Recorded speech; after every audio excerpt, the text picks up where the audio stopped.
것인데, 오늘 마지막 때가 이제 가까워 오는데, 바울이 잡힌 다음에 베스도가 새로 부임한 것을 갖다가 이제 새롭게 총독이 왔으니까 이제 주변에 있는 그 분봉 왕들이나 총독들이 이제 축하하기 위해서 가이사라를 방문했습니다. 그래서 아그리빠와 버니게가 또 이 베스도를 갖다가 이제 방문을 했습니다. 그리고 나서 이야기하던 중에 베스도가 고민거리가 있는데 뭐냐면, 이 전 총독 베니게가 남겨놓고 간 사람이 하나 있는데 감옥에 바울을 남겨놓고 간 거예요. 근데 이 감옥에 바울을 갖다가 이제 남겨놓고 갔는데 이 사람이 오자마자 예루살렘을 가보고 그랬더니 계속해서 이제 고소가 들어온단 말이죠. 그래서 이 사람을 어떻게 해야 될까? 내가 생각하기에는 그냥 이 재판을 받을 수 있도록 해주는 것이 좋겠다. 그리고 내가 재판을 피고와 원고가 다 같이 받지 않은 상태에서 내가 그 고소한 사람들에게 피고를 내줄 수가 없다. 그래서 이제 가이사라로 와라. 그래서 재판을 했다는 것이죠. 재판을 했는데 문제는 뭐냐? 이 사람이 이제 고소자들이 고소를 하는데 내가 기대한 거는 살인을 한 자, 아니면은 뭐 사형을 당할 만한 자, 아니면 잡혀야 될 만한 것, 그것을 갖다 고소할 줄 알았는데 아주 줄줄이 고소는 많이 하는데 그것을 내가 다 듣고 나니까 사실은 이 사람이 잡혀야 될 이유가 없다 하는 거예요. 잡혀야 될 이유를 갖다가 내가 찾지를 못했습니다. 그래서 이게 종교에 관한 문제구나. 그래서 예루살렘으로 몰려보내서 그곳에서 재판을 받기를 원하느냐? 그랬더니 이 로마 시민이라고 하는 바울이 자기는 가이사의 재판을 받겠습니다. 황제의 재판을 받겠습니다. 그래서 결국은 내가 황제의 재판을 받을 수 있도록 지금 가둬두고 있습니다. 이 얘기예요. 고민거리인 거예요. 내가 오자마자 지금 감옥에 바울이라는 사람이 하나 있는데 이 당시에 가이사라라고 하는 곳은 유대인들의 민심을 갖다가 자유로울 수 없는 사람인 거예요. 요즘에 뉴스에 보면 뭐 야당 세월호 막 재판하고 그 법을 만들고 특별법을 만들어서 2번이나 합의를 했는데 또 이게 되니 안 되니 막 이러고 하니까 지금 여기도 이러지도 못하고 저기도 저러지도 못하고 하는 게 왜 그래요? 이 사람들은 끊임없이 표에 예민한 사람들이거든요. 그죠? 이와 마찬가지로 지금 정치하는 사람들이요 다 그래요. 이때에도 지금 유대인들의 이목이 굉장히 중요한 거예요. 근데 내가 보니까 이 사람에겐 죄를 찾을 만한 게 별로 없어요. 이거 어떻게 해야 될까요? 예수님 때도 그랬었거든요. 예수님 때도 그래서 본디오 빌라도가 뭐라 그랬어요? 나는 이 사람에게서 죄를 찾을 수 없다. 니네 죄값은 니네가 치루라. 그리고 손짝 씻어버리고 뺐단 말이죠. 그와 같은 상황이 지금 있는 거예요. 그런데 바울은 로마 시민권이 있어서 황제의 재판을 받겠습니다. 그래서 그 재판을 이제 받을 수 있도록 준비를 하고 있는데 오늘 이 아그리빠와 버니게가 와가지고 보니까 궁금해요. 이 사람이 도대체 누구냐? 그래서 아그리빠 왕이 자기도 그럼 한번 들었으면 좋겠다. 이 사람이 어떤 얘기를 하는지를 좀 내가 잘 들었으면 좋겠다. 그래서 그 다음날 바로 이제 신문이 또 열리는 거예요. 근데 여기 성경에 보니까 아주 거대한 자리가 만들어진 것 같아요. 굉장히 큰 자리가 만들어졌는데 여기에 보니까 뭐 사람들이 크게 아주 멋진 모습으로 이렇게 나왔다고 이제 표현이 됩니다. 그러면서 아그리빠 왕과 그 사람들과 높은 사람들이 다 같이 앉아 있는 거예요. 다 같이 앉아 있는 곳에 바울이 나아가서 이제 얘기를 하는데 베스도에게 있어서는 문제는 뭐냐? 베스도에게 있어서 이 자리의 기대치는 뭐냐? 나는 못 찾았는데 당신이 혹시 찾아서 황제에게 보내야 되는데 지금 무슨 이유가 있어야 될 거 아니에요. 내가 이 사람이 왜 고소를 당했고 왜 재판을 받아야 되고 하는 이유가 있어야 되는데 지금 바울은 잡혀는 있는데 그게 확실치가 않은 거예요. 뭐를 잘못했는지 뭐가 죄 가운데 있는 것인지 확실치가 않으니까 혹시 왕이요 당신은 유대를 잘 알고 있는 사람이니까 이 사람을 갖다가 얘기를 해보고 내가 황제에게 보낼 때 좀 보고서에 쓸 내용을 좀 주십시오 이거예요. 분명히 황제에게 보내긴 보내야 되는데 내가 줄 방법이 없는 거예요. 그래서 아그리빠 앞에 이제 세우게 되고 그리고 나서 이제 기대치는 그거예요. 바울이 무슨 죄를 졌는지를 갖다가 잘 알 수 있도록. 그래서 아그리빠가 딱 이야기합니다. 26장의 시작이 그것이죠. 시작하면서 그래요. 네 이야기 한번 해봐라. 네 변명 한번 해봐라. 이제 네 시간이니까 네가 한번 얘기해봐라. 이제 바울이 스스로의 이야기를 시작을 해요. 이 이야기는 사도행전이 나오면서 3번이 나옵니다. 뭐냐 하면 바로 이 예수님을 만나게 되는 다메섹의 이야기거든요. 그래서 실제로 다메섹에서 만났을 때의 이야기, 그 다음에 잡혔을 때에 한번 또 자기가 자신을 갖다 소개하면서 변명하면서 했었던 이야기, 그 다음에 오늘 26장에서 또 스스로를 변명하면서 또다시 이야기를 합니다. 3번이나 이제 반복이 되는데 내가 과거에는 유대인이었습니다. 이제 저도 3번을 반복하니까 여러분 다 아실 거예요. 그죠? 내가 과거에는 유대인이었습니다. 그리고 내가 어디에 속해 있었습니까? 바리새파였어요. 가장 엄격한 바리새파의 사람이었고 내가 그 사람답게 살고 있었습니다. 그런데 지금 내가 이곳에 서서 재판을 받아야 되는 이유는 뭐냐? 하나님께서 우리 조상들에게서부터 주셨던 그 소망을 갖다가 가지고 있기 때문입니다 하는 거예요. 구약의 조상들에게서부터 주셨던 소망이라는 게 뭐예요? 구원이에요. 구원. 메시아예요. 메시아. 그래서 메시아가 먼저 와서 고난을 받을 것과 죽고 다시 살아날 것, 그것이 우리에게 구원이 되어질 것, 이것을 갖다가 구약이 끊임없이 선지자들과 그 다음에 모세가 이야기하고 있었는데 그 이야기 때문에 내가 지금 여기 서 있는 겁니다. 당신들 도대체 왜 하나님께서 죽은 자를 다시 살릴 것, 예수가 다시 살아났다는 것을 갖다가 믿지를 못합니까? 왜 그것을 믿지를 못합니까? 나도 옛날에는 그랬습니다. 그래서 이 나사렛 예수라고 하는 사람을 반대를 해가지고 내가 열심으로 그를 믿는 사람들을 갖다가 박해하고 심지어는 이웃 도시에까지도 따라다니고 그런 일들이 벌어졌는데, 그래서 내가 다메섹이라고 하는 곳에 또 가게 되었습니다. 그 가는 곳에서 빛을 봤는데 태양빛보다도 더 밝은 빛 속에서 예수님이 나에게 말씀하셨다는 거예요. 여기 구체적으로 히브리 말로 했대요. 유대인의 말로 했다는 거예요. 사울아 사울아 내가 왜 나를 박해하느냐? 사울아 사울아 네가 왜 나를 박해하느냐? 그러면서 여기에는 뭐라고 얘기가 나오느냐 하면요, 네가 가는 것이 너무너무 힘든 일이다 이런 얘기를 해요.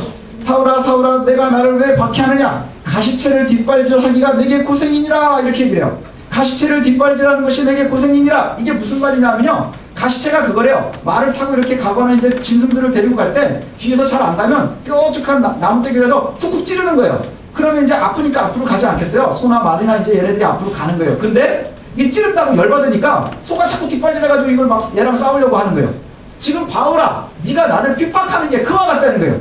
뒤에서 찌른다고 막 찌르는데 내가 그걸 갖다가 자꾸 거부하려고 하느냐? 그게 너한테 얼마나 피곤한 일인지 아니? 내가 찌르면 그냥 가 이 소리예요. 내가 찌르는 대로 너는 그냥 가 이 소리예요. 그래서 대답하되 누굽니까? 누굽니까? 당신 누굽니까? 그랬더니 나는 네가 핍박하는 예수라. 그리고 일어나라. 16절에 보니까 일어나라. 그리고 너의 발로 서라. 내가 내게 나타난 이유는, 내가 너에게 보인 이유는, 예수가 바울에게 보인 이유는 뭐냐면 바울이 나를 본 일과 예수를 만난 일과 그 다음에 예수에 대해서 이후에 예수가 다시 오실 것과 그리고 그 모든 것에 대해서 네가 내 증인이 좀 되어야 되겠다. 그리고 세워놨을 때 어디를 향해서 가느냐? 이스라엘과 이방인들에게 있을 것이라. 그리고 이전에도 고난당할 때 주님께서 나타나셔서 뭐라 했어요? 이제 네가 유대의 공회 앞에서 했었던 그 이야기를 네가 왕들과 고위 관직들 앞에서 해야 될 것이고 로마에 가서 또 그 얘기를 해야 될 거라. 이 얘기예요. 그래서 아그리빠 왕이요, 내가 이러한 얘기를 다 했습니다. 그런데 왕이요, 하나님의 말을 내가 거부하는 것이 맞겠습니까? 나는 하나님의 말을 거부할 수가 없습니다. 하나님의 명령을 내가 거부할 수가 없습니다. 그래서 나는 하나님의 도우심으로 여기까지 왔습니다 하는 얘기예요. 그래서 높은 사람이나 낮은 사람들 앞에서 나는 끊임없이 지금 그리스도를 증언하고 있고, 그 그리스도의 증언은 내 얘기가 아니라 이미 모세와 예언자들의 이야기라는 거예요. 모세와 예언자들, 구약에서 이미 예표되어져 있었던 예수 그리스도를 내가 이미 이야기하고 있을 뿐이라고 하는 거예요. 그리고 그 부활에 대해서도 내가 이야기하고 있다는 거예요. 바리새인들도 이미 부활에 대해서도 알고 있고 다 알고 있다는 것이죠. 그 이야기를 다 하고 나니까 베드로가 뭐라고 하냐, 가만히 듣고 있다가 야 네가 공부를 너무 많이 하니 드디어 미쳤구나. 제가 가끔 그런 표현을 합니다. 제가 가끔 그런 표현을 하는 게, 애들이 얼추당토 아는 소리 가끔 하면 제가 아주 심플한 표현으로 그렇게 하거든요. 네가 미쳤구나. 이 베스도가 저하고 말투가 좀 비슷했어 나도. 네가 공부를 되게 많이 하더니 네가 드디어 미쳤구나. 미쳐 돌아가는구나. 근데 저는 근데 약간 소심해요. 네가 미쳤구나. 그러면 내가 미쳤나? 아닌데. 이렇게 소심해가지고 여러분들 그러지 않겠어요? 제가 보니까 우리 교회 지금 성도님들도 되게 소심하신 분들이 많으세요. 야, 네가 미쳤구나. 그러면 이러고 있어야 돼요. 그렇지 않나요? 근데 바울이 그럽니다. 내가 미치지 않았습니다. 난 멀쩡합니다. 이 얘기를. 네가 미쳤구나. 근데 지금 바울은 묶여있고, 그 다음 위에 앞에 서 있는 사람들은 누구요? 분봉왕이 있고, 그 다음에 뭐예요? 총독들이 이제 쫙 있는 거예요. 그 다음에 고위관직들이 있는데 지금 죄인으로 잡혀온 피고가 그 위에서 높은 사람이 네가 공부를 많이 하더니 드디어 미쳤구나 그랬더니 여기서 떠다보면서 한다는 말이 안 미쳤습니다. 내가 얼마나 똑바른 줄 아십니까? 정신을 지금 똑바로 알고 있습니다. 그래놓고 그 옆에 있는 아그리빠 왕한테 얘기하는 거예요. 아그리빠 왕이요, 당신 다 아는 얘기 아닙니까? 당신은 유대에 대해서 잘 알잖아요. 예, 당신은 그 사실을 내가 다 알고 있잖아요. 내 거리낌 없이 말할 수 있는 이유가 뭐냐? 당신은 알아들을 것 같아서 내가 얘기하는 거예요. 이 얘기예요. 그랬더니 아그리빠가 뭐라 그럽니까? 네가 짧은 말로 나를 갖다 그리스도인 만들려고 그러느냐? 네가 지금 나한테 전도하는 거냐? 아, 그렇게 얘기하는 거예요. 그럼 이게 지금 얘기가 말이 안 되는 거예요. 한참 잘 얘기를 했더니 네가 미쳤구나 그러는데, 아니요, 나는 안 미쳤습니다. 그리고 당신은 다 알아들었죠? 그랬더니 네가 지금 짧은 말로 아주 몇 마디 해가지고 지금 나를 그리스도인으로 만들려고 하는 거냐? 아, 그랬더니 묶여있는 애가 한다는 말이 뭐냐면, 내가 지금 묶여있지만 요 묶인 거 말고는 다 여기 있는 사람이 나랑 똑같았으면 좋겠습니다. 이 얘기예요. 근데 여러분, 이게 현실적으로 보면 참 엄청난 확신이 없으면 할 수 없는 얘기예요. 뭔지 아십니까? 지금 예를 들면 이거랑 되게 비슷한 거예요. 믿지 않는 사람들이 보면 한 반에 저희 때는 이제 한 60명, 70명씩 있었거든요. 그럼 이제 한 70명이 있었다고 생각을 해보세요. 그럼 1등부터 70등까지가 있잖아요. 그래서 제가 70등이란 말이에요. 제가 70등인데 제가 제일 착해요. 제가 제일 착해요. 네, 70등인데 제가 제일 착해요. 그래가지고 이제 뭐 얘기하고 막 이러는데 담임 선생님도 있고 이래가지고 얘기하는데, 너 도대체 왜 이렇게 공부를 안 하니? 네가 공부를 너무 안 하는구나. 뭐 이랬더니 70등짜리가 한다는 말이 뭐냐면, 예, 내가 70등이지만 내가 공부 못하는 거 말고는 다 나랑 똑같았으면 좋겠어요. 이게 무슨 설득력이 있겠어요? 아무런 설득력이 없는 거예요. 그죠? 예, 지금 묶여가지고 죄수의 신분인 아이가 지금 고위 관직들과 총독들과 분봉왕 앞에서 지금 나는 매여 있지만, 매여 있는 것 말고는 당신들 다 나랑 좀 똑같았으면 좋겠습니다. 이 얘기는 뭐예요? 진리의 영을 여러분들도 좀 소유했으면 좋겠습니다 하는 얘기예요. 당신들이 굉장히 똑똑한 것 같고, 굉장히 많은 권세를 가지고 있는 것 같고, 재물도 많이 가지고 있고, 많은 사람들 앞에서 목에 힘 딱 주고 있지만 당신들 속에는 진짜가 없다는 거예요. 나는 매여있고 아무것도 가진 것 없고 내세울 것 하나도 없어 보이지만, 그것 말고 내 속엔 진짜 진리가 있다고 하는 거예요. 그러니 내 진리를 좀 따라와 보십시오 하는 얘기예요. 예. 그래서 이 재판도 결국엔 결론 없이 또 끝났습니다. 그리고는 마지막에 요 세 사람들끼리 자기네들끼리 이제 앉는 거예요. 앉아가지고 총독하고 그 다음에 왕하고 이런 사람들이 쭉 앉아서 한다는 말이 뭐냐? 예, 바울이 이겼어요. 이 사람은 결박될 이유가 없는 것 같다. 사형받을 만한 이유도 없다. 그러면서 마지막에 아그리빠는 뭐라고까지 얘기하느냐? 이 사람이 황제한테 상소만 하지 않았어도 이 사람 그냥 오늘 풀어줘야 될 사람이다. 이 얘기예요. 예, 오늘 이 사람은 풀어줘야 될 이야기다 하는 얘기예요. 우리가 아쉬울 것이 있어요. 이 얘기를 만약에 바울이 지나가다 들었다고 한번 생각을 해보십시다. 제가 바울이에요. 제가 바울이고요. 예수님 때문에 고난도 좀 많이 당했고 막 이래서 지금 굉장히 괴롭고 힘들고 있어요. 그래도 아주 초인적인 힘을 발휘해가지고 왕들이 뭐라 그래도 내가 막 열심히 이기고 막 다 대답하고 있는데, 문제는 뭐냐 하면 지나가는 얘기로, 야, 네가 저희 가이사에게 그 재판을 갖다가 신청만 하지 않았으면 너 오늘 석방이래. 그 지나가면서 얼마나 속이 쓰리겠어요. 그렇지 않겠어요? 지금 몇 년을 지금 감옥에서 생활하고 있는 거예요. 벨릭스하고 베스도 사이에서 여기 왔다 갔다 하는 시간이요, 굉장히 길단 말이에요. 굉장히 몇 년 동안을 갖다 감옥 생활을 하다가 드디어 무죄 석방, 이게 될 수 있다는 얘기를 들었다고 생각을 해보세요. 야, 괜히 로마 간다 그랬나 보다. 그렇지 않아요? 괜히 로마 간다 그랬나 보다. 야, 이거 참 괜히 쓸데없는 짓을 했나. 근데 아쉬울 것 같지만 여기 보면 바울은 아쉬움과 후회가 전혀 표현되지 않아요.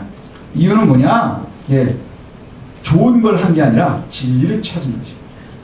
예, 좋아 보이는 것을 따르는 게 아니라 진리를 따르는 거예요. 하고 싶은 걸 따르는 게 아니라 옳은 걸 따르는 거예요. 목이 멋진 걸 따르는 게 아니라 올바른 것을 따라가는 거예요. 이게 그리스도인들의 길이 되어야 될 줄 압니다.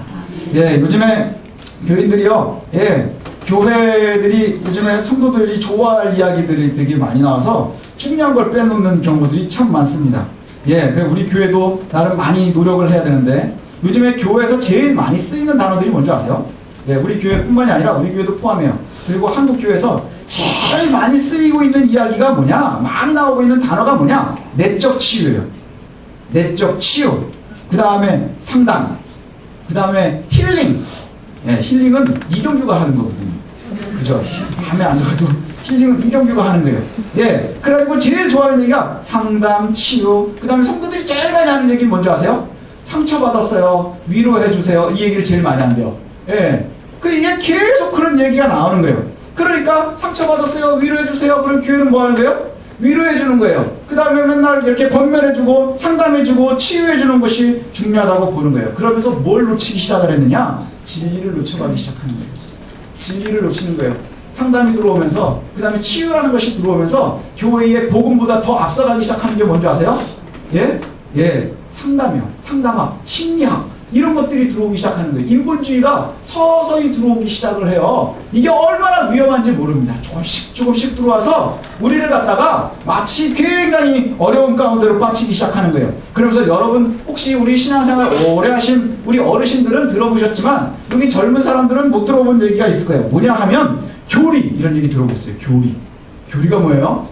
교회 진리를 갖다가 이렇게 체계적으로 만들어 놓은 걸 교리라 해요. 성경 공부 이런 얘기 별로 안 좋아해요. 요새는 성경 공부보다는 뭘 좋아해요? 나눔을 좋아해요. 성경은 쥐뿔도 모르는데 하나님 읽고는 자기네들이 나름대로 알아서 해석해놓고 그걸 가지고서 이렇게 사니 저렇게 사니 막 얘기하는 거예요. 그래서 얘기하다 보면 결국엔 결론은 뭐예요? 아무것도 없어요. 네, 아무것도 없어요. 근데 우리에게 중요한 건 뭐냐면요, 성경이에요. 성경이 중요한 거예요. 예, 내가 하고 싶은 것 그것을 따라가는 게 아니라 진리를 따라가는 것이 중요하다는 거예요. 우리 교회가 대한예수교 장로회 합동 측에 소속이 되어 있어요. 예, 대부분의 장로교회 교단들은요, 예, 기본적인 신앙의 고백서 위에 서 있습니다. 예, 그래서 대체로 장로교는 칼빈주의라고 그래요. 그래서 칼빈의 신학을 갖다가 이제 따르거든요. 그래서 우리 교단은 웨스트민스터 신앙 고백이 가장 이제 기본이 돼요. 그 다음에 그 외에도 이제 여러 가지 이 신앙 고백서들이 이제 있는데 그것을 갖다 따라가는 거예요. 그래서 사도신경, 이게 이제 우리의 믿음의 고백이라고 하면 신학적으로는 웨스트민스터 신앙 고백 이런 것을 갖다가 이제 보고서 합니다. 웨스트민스터 신앙 고백서 읽어본 적 없으시죠? 예, 거기에 보면 소유리 문답이라는 게 있어요. 예, 그럼 소유리 문답이 뭐냐? 그럼 그거 먹는 거예요? 이렇게 나와요. 예, 소유리 문답. 그럼 소고기를 갖다가 해준 거냐? 뭐 이런 거 하는데 소유리 문답이라는 게 뭐냐면 그 웨스트민스터 신앙 고백서에 근거로 해서 107개의 문항을 만들어서 아주 짧은 교리에 대한 문답서예요. 그래서 질문이 딱 나오고 거기에 대한 답이 나오고 질문이 나오고 답이 나오고 그래요. 그래서 그 뒤에 쭉 내려가다 보면 결국에는 주기도문이 뭐냐, 사도신경이 뭐냐, 그래서 거기에 대한 질문답. 그래서 옛날에는요, 막 이 소유리 문답을 갖다가 어마어마하게 공부를 하고요. 우리 지난주에 이제 우리 주은정 자매 이 학습 받으셨는데 세례 받기 전에 막 이 사도 저 소유리 문답 다 배워야 예, 막 해주고 막 그랬었어요. 저는 갖다 뒤로 이렇게 했어요. 아버지가 목사님인데 예, 하도 세례를 안 받고 도망다니니까 예, 전날 잡혀가지고 해가지고 이렇게 세례 받기도 하고 이랬었거든요. 예, 제가 비리가 많은 사람이에요. 근데 이 소유리 문답의 1번 문항이 뭐냐 하면 제일 중요해서 첫 번째 나오는 문항이 뭐냐 하면요, 질문이 이거예요. 인간의 제일 되는 목적이 무엇입니까? 인간의 제일 되는 목적이 뭘 것 같아요? 우리의 목적이 뭐예요? 내가 존재하는 이유가 뭐예요? 거기에 답은 이렇습니다. 인간의 제일 되는 목적은 하나님을 영화롭게 하며 영원토록 그를 즐거워하는 것입니다. 이거예요. 하나님을 영화롭게 하고 영원토록 그를 즐거워하는 겁니다. 잊지 마십시오. 우리의 존재의 목적이 여기 있는 거예요. 예, 우리의 존재의 목적, 우리의 생존의 목적이 뭐예요? 잘 먹고 잘 살고 애들 좋은 대학 보내고 돈 많이 벌고 입순양면 가고 출세하고 그래가지고 삭바느질을 하는 사람이 있어도 우리 아들 출세시키고 이게 아닌 거예요. 우리의 존재의 목적은 어디에 있느냐? 하나님을 영화롭게 하고 그 분을 영원토록 즐거워하는 거예요. 예, 억지로가 아니고요. 즐거워할 수 있어야 돼요. 우리의 신앙이요, 똑바른지 아닌지를 갖다 스스로 체크할 수 있는 방법이 있어요. 그러니까 요즘에 보면 뭐 내가 우울증인지 아닌지 하려면 설문지 보고서 체크해보면 스스로 대충 나오잖아요. 그것처럼 나오는데 여기에다가 딱 비추어보면 우리의 신앙이 지금 똑바른지 아니면 내가 좀 약간 슬럼프인지 아닌지 이걸 갖다 내가 얼마만큼 건강한지는 뭘로 보면 알 수 있느냐? 내가 주의 삶, 예, 내가 주님을, 하나님의 삶을 살아가려고 하는데 이게 즐겁느냐 하는 거예요. 예배드리러 나올 때가 즐거워요? 아니면 아주 죽기보다 싫어요? 교회 나오는 것이 아주 죽기보다 싫어요? 그래가지고 여기 문 입구에 서가지고 이제 또 죽는구나, 오늘도 내가 죽습니다, 그래가지고 내 바울처럼 내가 날마다 죽노라 이러고서 들어왔다가 다시 나갈 때는 드디어 또 살아났습니다. 그래서 매주 한 번씩 죽음과 부활을 경험하시는 분들, 예, 그러면 이것이요 우리에게 얼마나 괴로움인지 모릅니다. 예, 우리가 즐거움을 누리지 못하면 우리가 신앙생활에서 하나님을 섬기는 데서 우리가 즐거움을 누리지 못하고 있다면 우리는 병들고 있는 거예요. 이것이 즐겁지 못하다면 우리가 병들고 있는 거예요. 내가 하나님의 사람인 것이 좋고 즐거운 것이 점점 희석되어져 가고 있으면 건강을 잃어가고 있는 거예요. 그래서 우리가 그 즐거움을 놓치니까 하나님을 섬기는 것과 하나님을 아는 것과 하나님을 즐거워하는 것, 이 즐거움을 놓치기 시작하니까 교회가 힘을 잃어가고 성도가 병들어가고, 그래서 이단에 치이고 이기도에 치이고 무시하는 자들한테 무시당하면서 살아가는 거예요. 왠 줄 아십니까? 우리의 존재의 목적을 잊어버렸으니까 그런 거예요. 존재의 목적이 있어요. 모든 것에는 존재의 목적이 있어요. 저와 여러분은 존재의 목적이 뭐냐? 하나님을 영화롭게 하는 거예요. 그리고 그분을 즐거워하는 거예요. 그분을 억지로 따라가는 게 아니라 내가 하나님을 누려야 되는 거예요. 누리라 하잖아요. 우리가 은혜를 누리듯 그 즐거움 속에서 살아가야 되는 거예요. 자동차가 있어요. 바퀴 4개가 있는데 제가요 자동차를 좋아하는 편이거든요. 그래가지고는 말도 안 되는, 요즘에는 보니까는 뭐 차 한 대에 막 몇 억씩 하잖아요. 그래가지고 제가 전 재산을 팔아가지고, 요즘에 그런 사람 진짜 뉴스에 보니까 있더라고요. 전 재산을 다 파는 거예요. 그래서 집도 팔고 뭣도 팔고 해가지고 차를 한 대 샀어요. 그래서 이 차를 사가지고 이 사람이 이제 집도 팔고 다 팔았으니까 어디 이제 갈 데가 없잖아요. 그래서 그 차를 가지고서요 고시원에 들어가서 살으려고, 원룸 고시원에 들어가서 살으려고 차 앞에 가서 딱 써가지고 여기 고시원 얼마냐 이렇게 물어봤더니 갑자기 그 경비 아저씨가요 올라가더니 건물을 다 보여주더래요. 그래서 왜 그러나 그랬더니 이 사람이 건물을 사러 온 줄 알았대요. 네, 건물을 사러 온 줄 알았다는 거예요. 아, 그래서 제가 만약에 한번 생각을 해보세요. 제가 우리 집도 이제 우리 애들도 살고 막 이랬는데 집도 팔고 교회도 팔고 싹 다 정리하는 거예요. 몰래 싹 팔아가지고는 6짜리 차를 한 대를 딱 샀어요. 그래서 기분이 좋아요. 근데 차를 다 이렇게 보니까 색깔이 마음에 안 들어요. 이 색깔이 마음에 안 드는데 어떻게 해야 되지? 그 요즘에 랩핑이라는 게 있어요. 예, 이렇게 필름 같은 거로 싹 씌우면 기스도 안 나고 되게 좋대요. 랩핑을 한번 쫙 하는 거예요. 그거 한 5, 600이면 해요. 별거 안 들어요. 예, 한 대 다 하는데 한 5, 600만 원 들여서 또 했어요. 아, 그렇게 딱 하고 나서 보니까 아, 이 랩핑한 색깔하고 타이어 휠 색깔하고 영 마음에 안 드는 거예요. 어떡하지? 휠을 바꿉시다. 휠 4개 바꾸는데도 한 5, 600이면 바꿔요. 그래서 또 바꿨단 말이죠. 그랬더니 휠은 좋은데 타이어가 나쁜 거예요. 아, 그럼 어떻게 해야 되지? 또 타이어를 바꿔요. 타이어는 또 국산은 별론 거 갖고 그래가지고 또 좋은 거 뭐 공수해가지고 오고 막 해가지고 그렇게 해가지고 막 바꿔가지고 기가 막히게 했다고 칩시다. 그래서 이제 드디어 차가 마음에 든 거예요.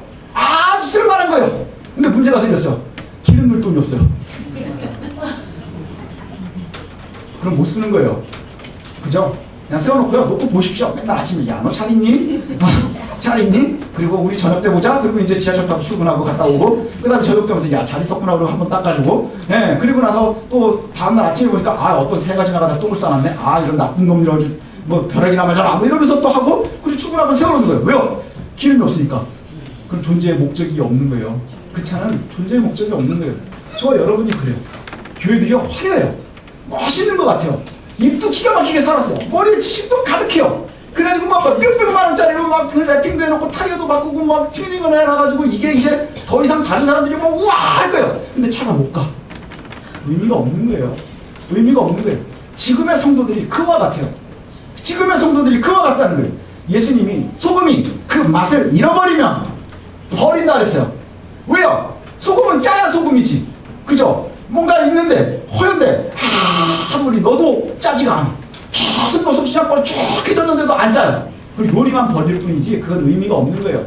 그죠? 그건 버려야 하는 거예요. 예, 소금이 맛을 잃으면 버린다 그랬는데 성도가 하나님을 즐거워하지 못하면, 하나님 앞에서 담대하지 못하면, 하나님을 즐거워하지 못하면 맛을 잃은 소금과 같다는 거예요.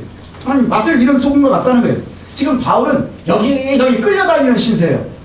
그죠? 여기 아무도 그의 죄를 찾지 못하고 있지만 이 사람 앞에도 쓰고 저 사람 앞에도 쓰고, 그래서 공의 앞에 섰다가 베스도 앞에 섰다, 벨릭스 앞에 섰다, 아그리파 앞에 섰다가 지금 계속 끌려다니고 있는 거예요. 그럼에도 불구하고 그가 담대할 수 있는 이유가 뭐예요? 묶여있는 놈이 왕한테 내가 묶인 것 말고는 당신도 나처럼 타십시오 이렇게 얘기할 수 있는 이유가 뭐예요?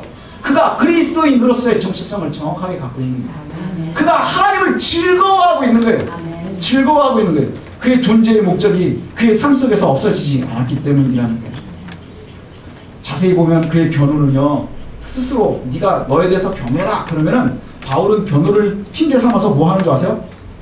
아그리빠가 정확하게 본 거예요. 전도하는 거예요. 전도하고 있는 거예요. 그리스도를 갖다 이야기하고 있는 거예요. 그는 잡혀있지만 그의 존재의 이유를 정확하게 인지하고 있는 거예요. 그리고 그의 삶이 아주 자연스럽게 그리스도인다운 삶을 살고 있는 거예요. 근데 그것을 잃어버리니까, 즐거움을 잃어버리는 사람들의 특징이 뭐냐? 어딘가에서 누가 그리스도인인 줄 알까봐 불안불안해요. 그렇지 않나요? 불안불안해요.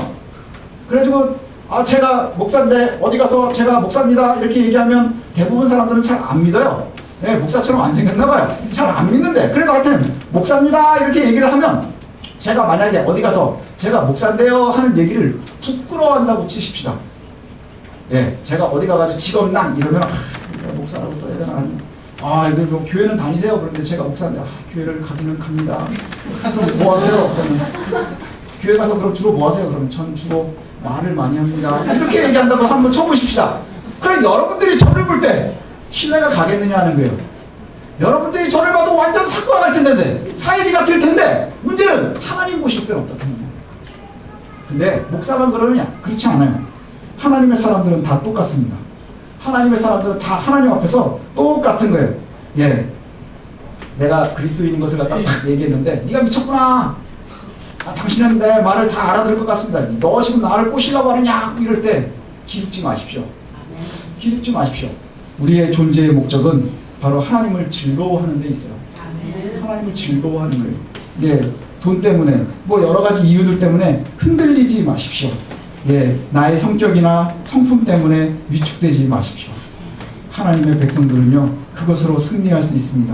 마태복음 10장에 이런 말씀이 나오거든요. 누구든지 사람 앞에서 나를 시인하면 나도 하늘에 계신 내 아버지 앞에서 그를 시인할 것이요. 누구든지 사람 앞에서 나를 부인하면 나도 하늘에 계신 내 아버지 앞에서 그를 부인하리라. 이 말을 우성민 목사가 했으면 쓸데없는 얘기예요. 그런데 예수님이 하신 말씀입니다. 네가 나를 사람들 앞에서 부인하면 나도 하나님 앞에서 너를 부인할 것이다. 예수님이 부인하는 것이 왜 위험한 줄 아십니까? 이것이 왜 슬픈 줄 아십니까? 예수님이 중보자이시기 때문에. 네가 나를 사람들 앞에서 시인하면 나도 하나님 앞에서 너를 시인할 거야. 그러니까 우리의 믿음은요, 하나님 앞에서 교회 앞에 와가지고 교회에 와서 예배 시간에 막 경건한 척하는 게 의미가 아니라 우리의 경건은 어디에 있는 거예요? 믿지 않는 사람들 앞에서 예수를 시인하는 데 있는 거예요. 예, 믿지 않는 사람들 앞에서 그리스도를 시인하는 데 있는 거예요. 여러분 부끄러워하지 마십시오. 그 다음에 기죽지 마십시오. 우리의 존재의 이유를 잘 기억하십시오. 그러면 예수님의 말씀을 다 우리가 종합해 보면 우리가 세상에 나아갈 때 한 번도 두 손 벌려 환영받은 적은 없어요. 그러나 우리가 예수 그리스도를 시인하면 주께서 우리를 책임져 주시는 거예요. 때에 따라 어떤 사람은 왕의 모습으로도 세상을 살고, 어떤 사람들은 묶여있기도 하고, 어떤 사람들은 굶기도 하고, 어떤 이들은 너무 많이 먹어서 다이어트도 하지만, 그러나 그들의 삶 속에 공통적으로 흐르는 것이 뭐냐? 하나님의 인도하심이라는 거예요. 하나님의 인도하심, 이것을 누릴 수 있는 저와 여러분들이 되어 있으면 좋겠습니다. 그래서 부끄러워하지 마십시오. 그리스도와 의와 진리를 따라가십시오. 그리고는 그것을 따라갈 때 뒤돌아보지 마십시오. 뒤돌아보지 마세요. 왜냐? 세상적인 잣대를 가지고 우리를 바라보면 결국엔 하나님을 즐거워할 방법이 없는 거예요. 세상의 잣대로 뭐가 제일 좋습니까? 돈 많은 게 최고인 거예요. 그러나 돈은 못 먹습니다. 그러나 돈이 우리를 살리지는 못합니다. 그러나 하나님께서 우리를 살리시는 거예요. 내가 매여 있습니다. 다른 사람들과 비교하니 너무 비참합니다. 내가 많이 배웠음에도 불구하고 복음 때문에 놀림에 부실이 됩니다. 하나님의 길을 선택했다고 생각하는데 일이 오히려 꼬이는 것 같습니다. 어떻게 하면 될까요? 라고 생각을 하는 분들이 많이 계실지도 모르겠어요. 그러나 그것은 진행 중인 것을 기억하십시오. 진행 중인 것을 기억하십시오. 바울도 결국에는 내가 매여 있는 것 이외에는 내가 진리를 갖고 있으니 당신도 나와 같이 됐으면 좋겠습니다. 그 사람들이 앞에서 네가 미쳤구나 라고 얘기하고요, 그 다음에 네가 나를 전도하려고 하느냐 라고 얘기하지만, 그러나 그 사람들이 결국에는 뭐예요? 이 사람이 틀리지 않았음을 알고 있는 거예요. 이것이 세상을 변화시키는 겁니다. 이것이 하나님의 사람들이 세상을 변화시키는 방법인 거예요. 제가 얼마 전에 그런 생각을 했어요. 요새 세상이 너무나 이상하게 돌아가는 것 같다. 내가 막 답답한 거예요. 목사인데도 막 답답한 거예요. 그래서 이 세상이 왜 이러느냐. 그래서 제가 페이스북도 끊고 다 끊었거든요. 잘 안 하거든요. 근데 이 답답한 거 내가 세상에다 얘기라도 한번 해야 되지 않을까? 그래서 내가 다시 페이스북을 할까? 그랬더니 저희 집사람이 하지 말래요. 왜냐? 그렇게 말로만 떠드는 건 세상을 변화시키지 못하겠대요. 내가 내 삶을 변화시켜. 내가 내 삶을 변화시키는 거예요. 저와 여러분들도 복음에 기인한 용기로 세상을 승리했으면 좋겠습니다. 그저 오기가 아니라, 그 다음에 내가 그냥 100%로 이기는 것이 아니라 복음에 기인한, 예수 그리스도의 복음에 기인한 그 용기로 세상을 승리하십시다. 담대하고 용감하게 그리스도인으로서의 삶을 살아가십시다. 그러면 하나님께서 채우시는 거예요. 하나님께서 채우시는 거예요. 그것이 우리의 믿음의 가장 중요한 시작이 되어야 될 줄 압니다. 그래서 복음과 함께 살고 복음과 함께 죽는 그러한 성도의 삶, 저와 여러분들의 길이 되시기를 소원합니다. 그래서 세상으로 바라보면 아무것도 바랄 게 별로 없어요. 그죠? 세상이 여러분들한테 해줄 수 있는 게 뭐가 있을 것 같아요? 네, 세상이 여러분들에게 해줄 수 있는 게 뭐가 있을까요? 저희 아들이 이제 수능이 이제 한 80일 좀 넘게 남았거든요. 예, 제가 저희 아들한테 해줄 수 있는 게 뭐가 있을까요? 제 친구들하고 이제 얘기하다가 제가 그럽니다. 나는 끝까지 우리 아들한테 해줄 수 있는 것은 한 가지가 있어요. 뭐냐? 요즘에는 좋은 대학을 애들을 보내려면 강남에서 하는 얘기예요. 할아버지의 빌딩이 있어야 된답니다. 그 다음에 엄마의 정보력이 있어야 된답니다. 그 다음에 아빠의 무관심이 있어야 된대요. 우리 아들은 하나 갖고 있어요. 아빠의 무관심. 그래서 제가 끝까지 무관심하려고 그럽니다. 네. 그럼에도 불구하고 할아버지의 빌딩은 없어도 엄마의 정보력은 없어도 우리 저 집사람은요, 정보력이 뭔지 아세요? 선생님 시키는 게 정보력이에요. 선생님 해주는 얘기가 정보력이에요. 그런데 가장 확실한 건 아빠의 무관심. 그래서 제가 제 친구들한테도 그럽니다. 어떻게 준비시키냐? 내가 뭘 준비시키냐? 내가 할 말이 뭐가 있겠냐? 왜요? 우리 아들이 나보다 공부 잘하는데. 우리 아들이 나보다 공부 잘하는데. 내가 더 이상 뭐 해줄 말이 없는 거예요. 그래, 내가 할 수 있는 유일한 게 뭐예요? 무관심한 거예요. 그저 제 전화기에 D- 며칠 기도해 주는 것 말고는 해줄 수 있는 게 없어요. 그러나 그의 삶 내가 책임져 줄 수 있나요? 제가 돈이 많아서 책을 더 많이 사주면 뭐 하겠어요? 안 보면 다 꽝이지. 그죠? 이게 하나님께서 우리를 이끄시는 길이에요. 저와 여러분들이 꼭 기억하십시오. 복음과 함께 사십시오. 복음과 함께 죽는 거예요. 그것이 우리가 승리하는 길입니다. 바울도 내가 매여있지만 왕들 앞에서 담대할 수 있는 이유가, 그 다음에 총독들 앞에서 내가 아주 몸에 힘을 주면서 그리스도를 전할 수 있는 이유가 뭐예요? 그는 진리를 소유하고 진리를 즐거워하기 때문입니다. 저와 여러분들이 복음과 함께 생존하는 그러한 성도들 되시길 소원합니다.